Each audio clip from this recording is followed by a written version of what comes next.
ये पूरी कोशिश रही है कि संसद की मजबूती भी कम की जाए, क्योंकि इनकी ये नीति है और इनकी ये इच्छा है कि जनता के जो अधिकार हैं वो कमजोर रहे और इनकी जो सत्ता है वो बढ़ते जाए। ये एकदम हमारे लोकतंत्र के जो असूल हैं उसके विपरीत है। आज देश में जो हो रहा है उसको समझना बहुत जरूरी है। मैं जानती हूँ आप बहुत सक्षम कार्यकर्ता हैं कांग्रेस के, पूरी तरह से आप जानकार हैं। आप समझते हैं कि देश में क्या क्या हो रहा है, राजनीतिक तौर पे भी, सामाजिक तौर पे भी। आप देख रहे हैं कि नफरत फैलाई जा रही है, आतंक भी फैलाया जाता है इनके उम्मीदवारों से। आप यहाँ रायबरेली में आपने खुद देखा है कि चुनाव आता है तो डर भय फैलाया जाता है, और चुनाव के समय भी, अगर चुनाव के समय नहीं तो बाकी समय के लिए भी ये परिस्थितियां रहती हैं आपकी कि आपको दबाने की कोशिश होती है, आपका शोषण किया जाता है। तो ये वो राजनीति नहीं थी जिसकी नींव महात्मा गांधी जी ने डाली। महात्मा गांधी जी ने, पंडित जवाहरलाल नेहरू ने जो आंदोलन किया वो इसलिए किया था ताकि जनता के अधिकार मजबूत हो। शायद वो सोच भी नहीं सकते थे कि एक दिन एक ऐसी सरकार आएगी इस देश में जो उन्हीं को देशद्रोही कह के ये कहेगी कि अगर हमें 400 सीट दे दो हम संविधान को बदल डालेंगे।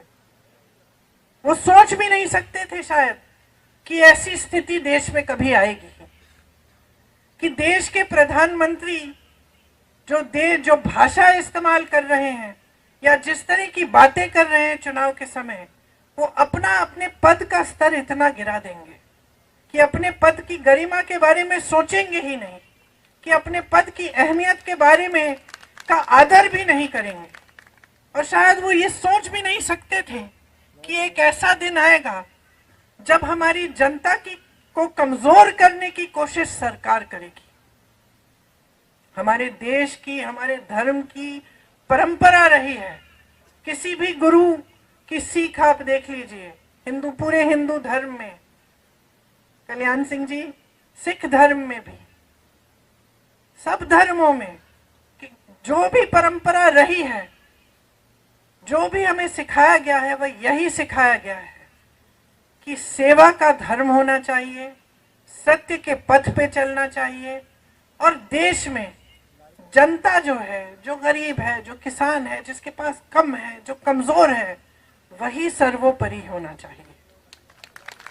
यही हमारी राजनीति का हमेशा आधार रहा है। आप यहाँ सोनिया जी के संसदीय क्षेत्र के कार्यकर्ता हैं, आप जानते हैं कि हमने हमेशा किन असूलों को आगे रखा है, किस तरह से हमने काम करने की कोशिश की है। हमने विकास को सर्वोपरि रखा। यहाँ किशोरी जी ने आपको बताया, लेकिन बताने की जरूरत नहीं है, आप जानते हैं, चाहे एम्स हो, चाहे कुछ भी हो, चाहे आईटीआई हो, चाहे कुछ, पूरे अमेठी में जितना विकास एक समय में किया गया था, जब क्षमता थी, सरकारें थी, तो पूरा विकास हमने कराया और इसमें हम कभी पीछे नहीं हटे। मैं हमेशा मिसाल देती हूँ कि मैं अपने पिताजी के साथ अमेठी आती थी और उसी तरह से आप जानते हैं कि माताजी के साथ कई बार रायबरेली आई।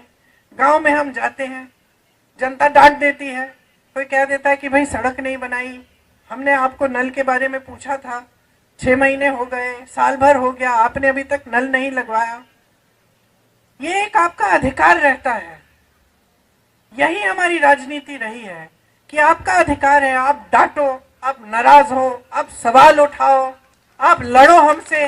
कितनी बार आपने डांटा है मुझे, एक आध बार मैंने भी डांट दिया, उसके लिए माफी मांग ली मैं।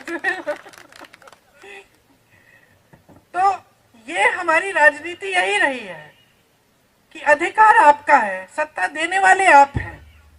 आज अगर हम अकेले चुनाव लड़ने जाएं, आपके बिना, आपकी मदद के बिना, तो वो नतीजा नहीं आएगा जो तब आता है जब आप सब लगते हैं, आप सब दिल से काम करते हैं और हमारे साथ जनता जुड़ती है। और यहाँ की जनता हमेशा जागरूक रही है। ये मुझे याद है सोनिया जी के पहले चुनाव से, जब मैं उन लोगों को बूथ में गई लेने के लिए, उस चुनाव से मुझे याद है कि यहाँ की जनता जागरूक रहती है, समझदार है। आप जानते हैं कि काम करने वाला कौन है? आतंक फैलाने वाला कौन है, आप जानते हैं कि हमारी सुनवाई कहाँ होगी और हमें धमकाया कहाँ जाएगा। ये आपको अच्छी तरह से ये सारी चीजें अपने क्षेत्र के बारे में मालूम है। और यहाँ की खूबी ये है कि सिर्फ अपने क्षेत्र तक सीमित नहीं, आप पूरे देश की राजनीति को अच्छी तरह समझते हैं। तो ज्यादा समझाना नहीं चाहती मैं जानती हूँ आपको ये सब जानकारी है, लेकिन देखिए आज देश में परिस्थितियां ठीक नहीं है। आज जनता की मांग है महंगाई कम करो, रोजगार दिलवाओ, हमारा भविष्य मजबूत करो।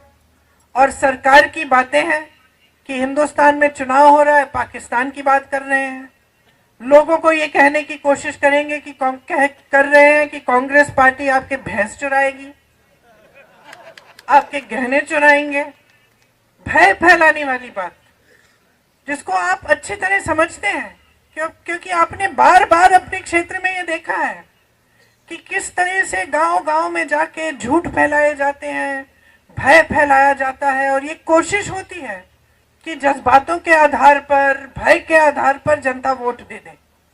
और यही जो सिलसिला है इसने हमारे लोकतंत्र को कमजोर किया है। आज अगर ये लोग चुनाव के मंच पर आकर पाकिस्तान की बात,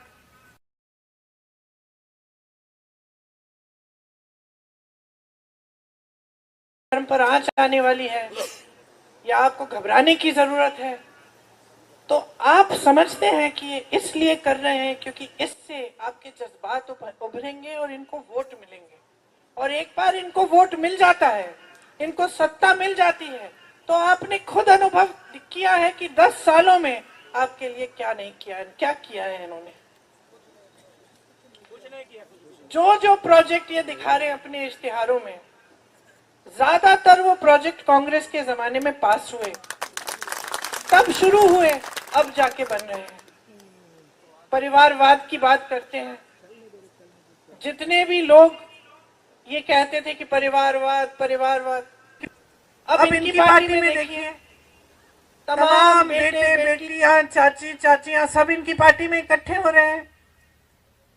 फिर परिवारवाद की बात कहां गई? भ्रष्टाचार की बात करते हैं। सबसे बड़ा भ्रष्टाचार का तो स्कीम इन्होंने निकाला है, इलेक्टोरल बॉन्ड का स्कीम। इन्होंने तो इसको एक स्कीम बना दी, स्कीम बना दी कि जो भी चंदा देगा भाजपा को उसका नाम गुप्त रहेगा। जब नाम बाहर आए तो इनकी बदौलत बाहर नहीं आए। बाहर आए इसलिए क्योंकि सुप्रीम कोर्ट में केस लगा और न्यायाधीशों ने बोला कि बाहर निकालो लिस्ट। अब सूची देखिए, और ये सब बातें आपको समझानी चाहिए लोगों को। किस किस से चंदा लिया है? जिसने गुजरात में वो पुल बनाया, जो पुल गिर गया, जिसमें सैकड़ों लोगों की जिंदगी गई, उस पुल बनाने वाली कंपनी से चंदा लिया। वैक्सीन बनाने वाली कंपनी से 52 करोड़ रुपए चंदा लिया। जिसको धमकाया था, जिसपे छापे लगाए थे, उनसे चंदा लिया, छापे बंद। जिसपे केस लगाए थे, चंदा लिया, केस बंद या ठंडे बस्ते में। और इसका नतीजा क्या हुआ कि भाजपा दुनिया की सबसे अमीर पार्टी बन गई। दुनिया की सबसे अमीर पार्टी है। वो आपकी भावनाएं कैसे समझ पाएंगे? आपने हमेशा जो काम किया है एक भी पैसा लेने के बिना किया है। आपको वेतन नहीं मिलता, आप कांग्रेस के कार्यकर्ता हो, आप जन सेवा करते हो, सेवा की भावना से करते हो। उन्होंने दुनिया भर का चंदा इकट्ठा करके अपनी पार्टी को दुनिया की सबसे अमीर पार्टी बना दी। और वो कहते हैं कि कांग्रेस पार्टी भ्रष्ट है। कांग्रेस के खाते बंद कर देते हैं चुनाव के समय, 2-2 सीएम को जेल में डाल देते हैं चुनाव के समय। ये सब क्यों कर रहे हैं? सिर्फ सत्ता में रहने के लिए। इनकी बड़े बड़े खरबपतियों के साथ सांठगांठ है। 16 लाख करोड़ रुपए उनको माफ किए हैं। जो हमारा किसान 10,000 रुपए के लिए, 50,000 रुपए के लिए आत्महत्या कर रहा है क्योंकि वो कर्ज चुका नहीं पा रहा है, अपनी बेटी की शादी करा नहीं पा रहा है, उसके लिए एक पैसा माफ नहीं। आज ये है परिस्थिति और सच्चाई इस सरकार की। आप टीवी चलाएंगे तो आपको ये सच्चाई नहीं दिखेगी। आप टीवी चलाएंगे तो आपको सब सुनहरा दिखेगा। आपको दिखेगा कि देश आगे बढ़ रहा है, G20 हो रहा है, राष्ट्रपति और प्रधानमंत्री अलग अलग दुनिया के अलग अलग देशों की प्रशंसा कर रहे हैं। आपको बताया जाता है कि मोदी जी इतने बड़े नेता बन गए हैं कि वो चुटकी भर में युद्ध रोक सकते हैं पूरी दुनिया में। बहुत बढ़िया, रोकिए, फिर युद्ध रोकिए, लेकिन उसके साथ साथ एक आध रोजगार भी तो दिलवा दीजिए देश में। इतनी सत्ता है, इतने बड़े नेता हो, 10 साल से तुम्हारी सरकार है, जो किया है उसके बारे में तो बताइए जनता को। लेकिन जनता का इस कदर निरादर हो रहा है आज हमारे देश में कि नेता समझ गए हैं कि उनको जनता को कोई के प्रति कोई जवाबदेही नहीं है, उनकी जवाब देने की जरूरत ही नहीं है। एक बात मेरे मन में बैठ गई, जब मैं यहाँ 22 में चुनाव के लिए काम कर रही थी, बघेल जी आए थे और मैंने कहा था उनके लिए हमने आयोजित किया था एक प्रोग्राम जिसमें वो बिजनेस के लोगों से वो उनकी बातचीत हो रही थी। तो उसके बाद जब बघेल जी आए और मैंने पूछा कि भाई कि कैसा रहा प्रोग्राम, तो बताने लग गए कि दीदी यहाँ एक बड़ी अजीब परिस्थिति है। मैंने कहा क्या? कहते सवाल नहीं पूछते, ज्यादा थोड़े डरे हुए हैं लोग। तो मैंने कहा आपको क्या लगता है क्यों? तो कहते हैं दबाव रहता होगा, सरकार का दबाव रहता होगा। फिर उन्होंने एक बात कही, कहा है कि दीदी हमारे छत्तीसगढ़ में तो एकदम अलग है। तो मैंने कहा क्यों? कहते देखिए हमारा जब ध्यान काम पे रहता है ना, तो जनता हमको कुछ भी पूछ सकती है। हमें मालूम है कि हमें काम के आधार पर वोट लेना है, तो हमारी जवाबदेही जनता के प्रति रहती है।